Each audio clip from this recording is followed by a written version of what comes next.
আমি আসলে বসতে আসছি তুমি বসো তুমি বসো আমি বসবো হ্যাঁ তোমায় দেখি যে আমি বড় অবাক যদি করে থাকো বলে মহর্ষি দুধ ঘুচাইয়া মুখে আমি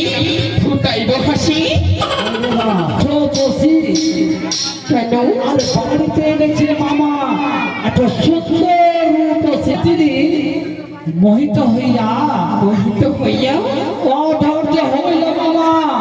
শীঘ্র দেখো গিয়া তুমি আমি বুঝতে পারছি না ভুলে বলো আমার আর সাদা সিঁদুর দিয়ে সঙ্গে সহিতে কি করবে